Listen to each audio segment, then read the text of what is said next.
tailor the talk towards those who are already artists. As a therapist, I'm very used to convincing people that they are creative and that they can do art in their therapy practice. So here I'll spend a little bit more time talking about my credentials, what led me into the art world, and then we'll do a little exercise together so that you feel like you understand what it is that I do in therapy. So to start, I have my master's in social work, which I got about 10 years ago. I've been working with children, adults, and families for the last 15 years, bringing art into homeless shelters in this country, other countries, traveling the world, and doing healing in various parts of the globe. For the last 3.5 years or so, I've been in private practice, all of which was virtual until now. So one of my challenges was to bring some of this somatic healing and artwork and play therapy into the virtual realm, which a lot of us therapists were tasked with. So that led to some shifts in the way that I practice with people. It's only in the last 3 months that Clovelly has been open as a healing center where we have lots of therapists and acupuncturists doing this work in person again. And people have really been yearning to participate in therapy and be therapists in person again. It has been absolutely wonderful. And it has allowed the creativity to really flow. So I would say in terms of clients having to do with art, I have 2 clients. The first are already established artists, many of which are successful writers in our community, doing shows at MoMA, etc. And so they're coming to me not necessarily wanting to use art in their therapy practice because it is their profession. And so I have to find creative ways of bringing it in, maybe a different modality than they're used to using. So if they're a writer, maybe I'm bringing in clay, vice versa. And then the other type of person is someone who is not at all drawn to art. They don't see themselves as an artist, they don't identify as a creative person. And so I'm sort of sneaking in ways to bring art into the work and to highlight what a creative person they are. So that's a little bit about my professional background. My personal background is that both of my parents are artists, so I grew up around art my entire life. All of their friends, some of which are in the room, are also artists. The person who I think had the biggest impact on me in terms of therapy was my mom's college friend, who actually would take me out of high school and we would go to a studio for hours on end, often not speaking, putting on music or meditation, and just doing art, free-flowing, and actually incorporating, which now I identify, some somatic practices into that. That was incredibly healing for me because, like many teenagers, I was having a difficult time. And so I really used creative expression to release some of what I was not able to talk about and say. She had a way of teaching that made you feel so comfortable and confident that you didn't have to be perfect, that it was about the art of letting go and being a part of the artwork rather than creating a finished product. And so that's a lot of what I'm helping people to do in therapy. So I will give you a little sense of how my brain works to illustrate why I find this so fascinating. I did bring something with me. So as many of you know, somatic work is a 3-year training. So it's a pretty intensive course, and it's all from someone who is much more logically brained and not necessarily bringing art in. And so a lot of these trainings were done virtually, which gave me the opportunity to process it in the way that I wanted to without anyone watching me. So just as an example, we learned a lot about the body and nervous system. So for me, visualizing the body and identifying where we have blockages physiologically and emotionally was my way of processing it. So this is an example of how we all learn in our own unique way. So I try and bring in the fact that some people are auditory learners, some people are visual learners, some people are kinesthetic learners, and somatic work allows that to be very easily synthesized. So I'll give a little example of just a session I had yesterday to illustrate how I might do this with someone and bring in some writing, for example. So yesterday I was working with a client who is currently in college and having a little trouble navigating a new environment and a new personality and academic rigor, and was feeling really homesick and wanted to process it but did not want to cry. And so that is a problem that some people come to me with, where they're really trying to hold back their tears, they have maybe some perfectionist elements. So instead of doing what talk therapists traditionally do, where they sort of try and force it out of them, we just transitioned into a writing exercise. So we started with just the word tears in the middle of the paper. So I did this alongside her, even though this was a virtual session. And then we just free-flowing thought of any word, any color that might be associated with tears. And so what came out of that was a lot of family and societal pressure to be strong, that strength is not equated with vulnerability, that to show tears in a public place, for example, might make her vulnerable to bullying or criticism, or open her up to some wounds. And so this is a perfect example of something that would have never come out if we were just speaking to one another. She may not have identified these words, and may have felt like there's a lot of shame wrapped up in sharing this, but writing it out and thinking of colors that were associated with it really helped us to tap into something that was probably developed pre-verbally, which is a lot of what I'm working with, and which is why art and play can be so useful. A lot of what we've learned about ourselves and the world happened before we had language. We had access to that form of connectedness. And so that's how art can be helpful, for example. So Suzanne reminded me that this is not a lecture, but an interactive experience. So I am going to guide you through one or two somatic exercises, depending on how much time we have. And then depending on who feels comfortable, I want us to share with one another what it feels like for you to be a part of that experience. So we will start with what I call essentially a body scan. Luckily, we're in this wonderful setting, so there's a lot to orient to in this space.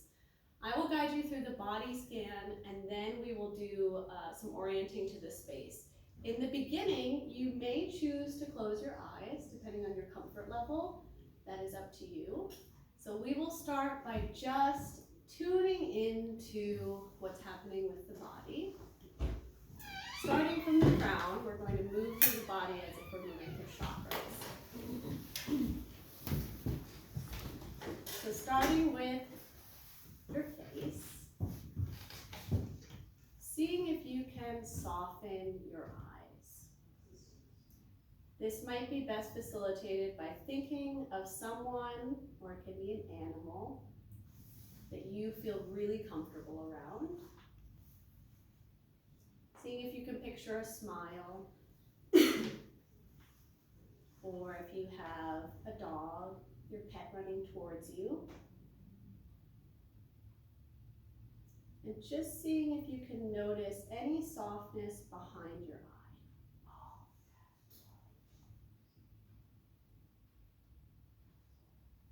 And just making note of where your tongue is currently placed. Is it at the roof of the mouth, pressing against your front teeth, resting gently at the bottom of the mouth? Now this may be something that you tune into naturally, or you may have never thought of it. So just make note of where it is naturally placed. And paying attention to your jaw, noticing if there's any tension there.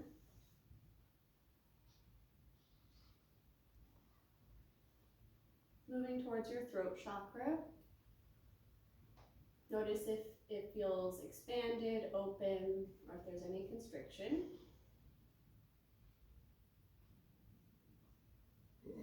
And then pay attention to your shoulders.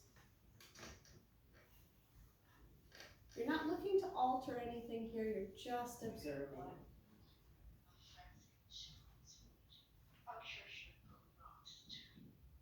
And tapping into your heart center.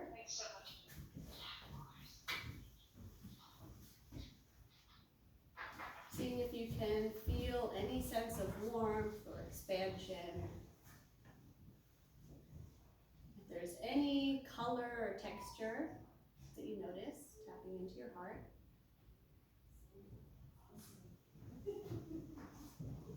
And then moving towards your stomach.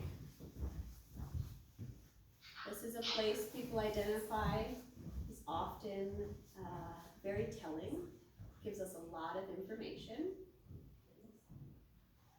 Seeing if it's speaking to you in any way. And paying attention to your extremities from your shoulder, down your arm, to your fingertips. If you notice any temperature, if your extremities feel connected to your torso or not. Again, noting if this is familiar to you or if this is a new sensation.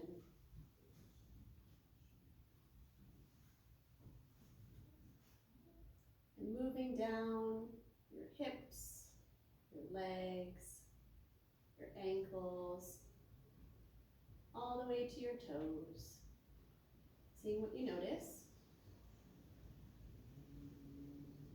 If your feet are planted on the ground, seeing if you can visualize roots coming from your feet.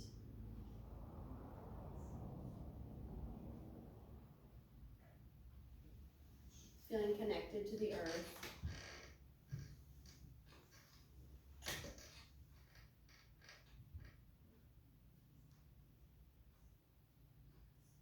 Noticing your breath and your heartbeat.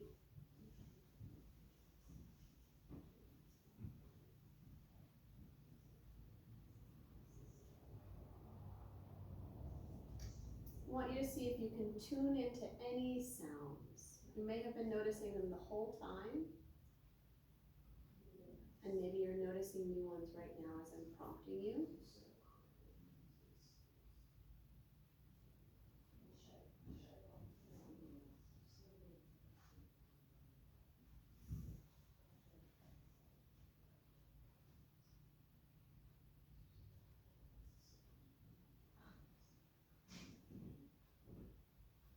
We're going to, at your own pace, as many of you have your eyes closed, open our eyes. And I'm purposely not going to make eye contact with any of you so that you can take in the room without social interference.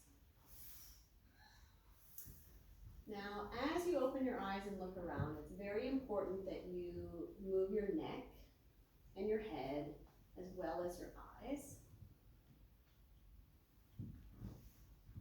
Just start to take in the surroundings. Some of you have been to this studio before, some of you have not. So allow yourself to notice any color or texture,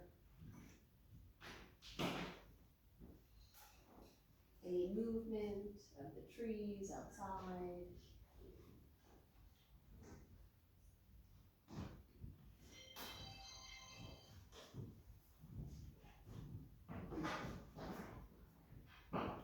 And as much as possible, try and take in everything in your periphery, left and right.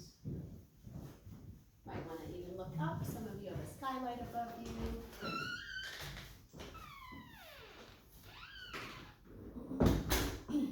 And pay attention if your eyes feel drawn to something.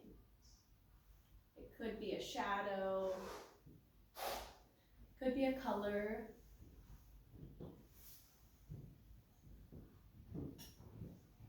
And if you are drawn to something, just allowing your vision to rest upon it.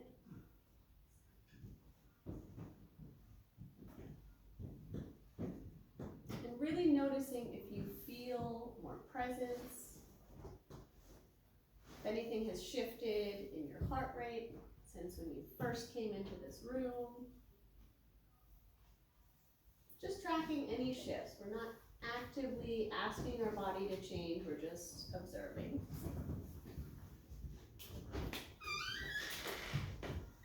And now we'll bring in a social piece. I'm starting to look at you. You can either look at me or someone next to you, especially if you know someone in the room, perhaps choosing to look at them.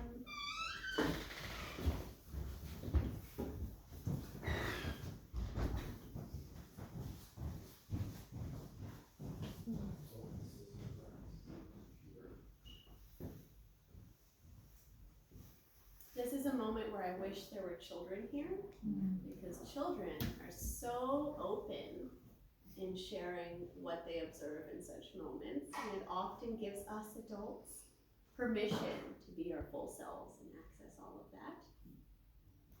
Seeing if anyone feels comfortable sharing what any part of that was like, and especially if they noticed any shifts in their body, if they could identify anything that was happening, and if there's anything in the room that they were drawn to.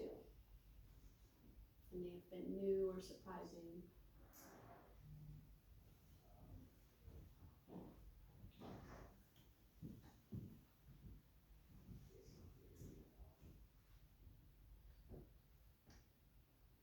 Hey, I'll say something. My mother was a healer and did color work with me all the time when I was growing up, and also sounds.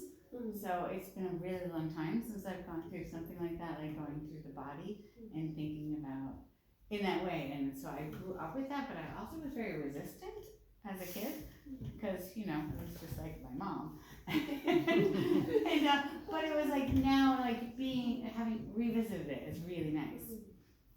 Because again, like she would go like through my whole body and we like think about colors and sound, and she'd do healing sounds, and you know, I have an earache or whatever it was, and she would do the whole thing, the process, and I wanted to be regular. like my parents were artists, I'm an artist, like my son's an artist, we're all artists, but there was something that I just wanted to like, can I just like be normal? But my mother did that whole thing throughout my entire childhood, and so it was kind of really comforting to go through that again. Thanks. Is there anything that you found that you attuned to? I mean, especially with I kind of lost my torso in that whole thing. I don't know why. Good observation. Yeah, yep. I wasn't getting it. I was getting a lot of other things, but like somehow this part of my body was like not receptive. So that's actually very common. And some people even notice when they draw attention to a part of their body, it's like it disappears. Doesn't want to be seen. Yeah, perhaps that's why it's like important. But yeah, resistant. How about specifically color or sound? Do you feel like you would well, I went back to my childhood where like this weird color of green was really important to me. It was like it wasn't like a lime green, it was like a softer green, but light green, that my mother used to like do, and she would like take out, like, she'd like do all this like things like take out the hurt and like do all this stuff and like throw it away, and all these colors went through my body, and for some reason, so doing this with you today, I went back to that color and thinking as a healing color. That's kind of cool. I mean, whatever, it's my childhood.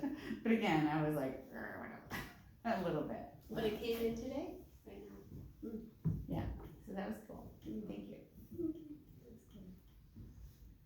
Does anyone else relate to any part of Chloe's experience, a part maybe being offline or being inaccessible at all? Did that happen for anyone else? Well, I found I was using my brain to impose something that was comforting, just through every process, shifting, right from the eyes, something like, instead of a color, mixing something, or, I don't know, I just transferred that through the rest rather than seeing what was actually there, or feeling what was actually there, because And then, when I really was more, opened my eyes, I suddenly noticed that pole over there that among the forest that has the number on it, which I probably never noticed before. It became interesting. I relate to that, this is my first time here, Mhm. but noticing something that I didn't notice at all when I first walked in. Mm-hmm. And something that small that Mhm. you could tune into. And you don't have to share exactly what you elicited, but just in terms of the content, was it a memory, a person that you brought in terms of comfort? Light and like a water, for just the way the light kind of comes off on twinkles on the water. And contrast and color. That's enjoyable. And that's somewhere I think I lost it. Well, my feet weren't on the ground, but it was easy for me to imagine roots. And I saw that you did shift Yeah. to bring your feet to the chair. Yeah, that was my experience. Thanks for sharing. But that imposition of the mind just being present everywhere. And I think both of these experiences give us permission to just show up exactly as we are. In this case, Marlena really brought something in, just intuitively, that felt comforting. I just thought it was very interesting to think about the backs of my eyes. I mean, I never did that. So that was great. And I was actually surprised to concentrate on it and actually feel conscious of the backs of my eyes. I actually felt it. That was wonderful, that feeling, and now I wanna do it again. Now I'm gonna probably, if I'm just lying there, not able to sleep at night, which is pretty often. And I do go through my body as a practice, to sort of calm down, which this did, by the way. It was very calming to do. But now I feel like, there are places to go that I haven't thought of going before. Like the tongue, the way my tongue was going. And that was very comforting too, just to find it.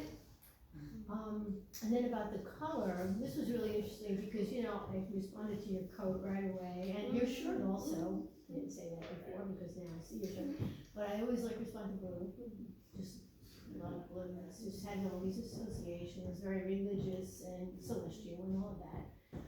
But oddly, I thought that was where I was going to go, but I kept on getting attracted to that barn out there. And I keep going there, in fact, which is unusual for me because usually red for me is kind of aggressive.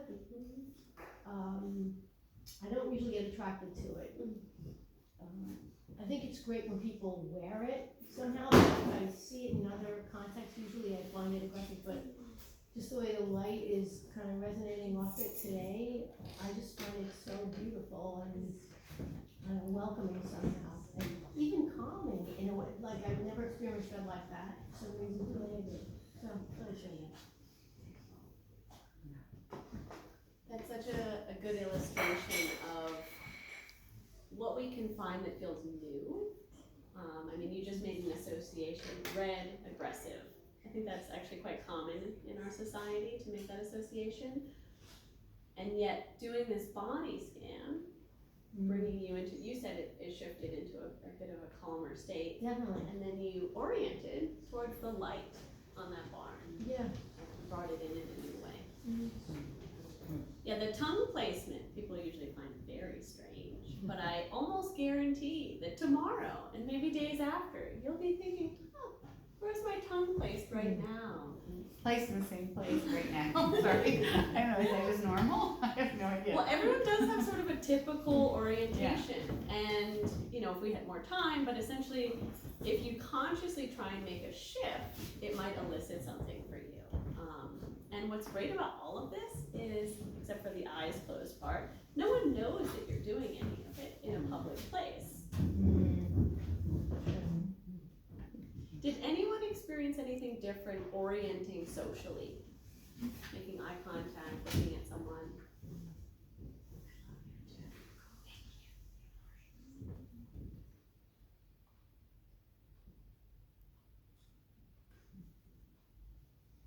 They're taking selfies over there, so it's funny, funny timing that we're talking about social. So I'm going to assume that I ran over time. I have no sense of time right now. But partly I'm here to help introduce you to engage in an art activity. And so I'm hoping that part of what we did here today lets you access a certain part of yourself. It might be very familiar, it might be new, but also we are all here together. So partly we did this exercise individually, and then we brought in a little bit of a social component at the end to remind us that we all are having an impact on each other's nervous systems. And so if you yourself are in a calm or balanced state or an excited, energized state, you have an impact on everyone else in the room and space. And that is a lot of power that you can have. So thank you all for participating today. Really appreciate it. And I will give it over to Tina.